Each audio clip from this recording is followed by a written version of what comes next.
the largest investment that we've had in our angel group. We wrote the investment off just in the last 3 or 4 months. We've been in it a number of years.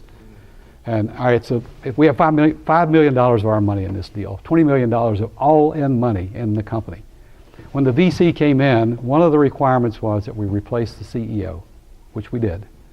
And they had voting rights to veto everything that the company did. We replaced the CEO, and after a 3-year period, we had another painful divorce. And it was an enterprise software company, and they had failed miserably in terms of re-platforming the product. And so we ended up just in the last, as I said, in the last 3 or 4 months, writing that investment off. That was a very painful experience.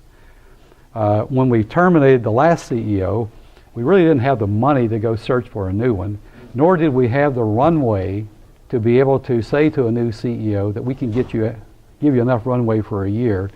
So they looked around the board. One person at the board had enterprise software experience, so we asked that person to take over for a 3 to 6 month period. That ended up being a 3-year process. Yours truly is the person that was in that job. That is a painful, painful process. Any other comments or questions before we move to the second part?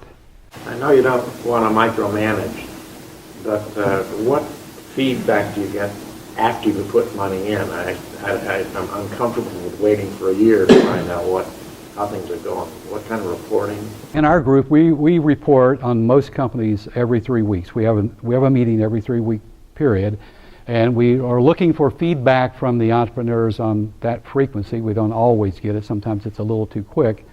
But and we have 67 companies that we've invested in. About 45 of those are still active. And so the 2 ways that we report back is a quick email written report on most of the companies. It's just a paragraph or 2.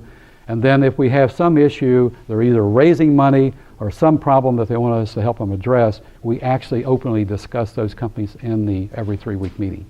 So that's the frequency that we report back to our members. Any other questions before we move to the, yes, sir? Tony, maybe you're going to cover this, but I'm just curious in learning more. The angel group that had the educational programs, can you talk more about what they were doing there?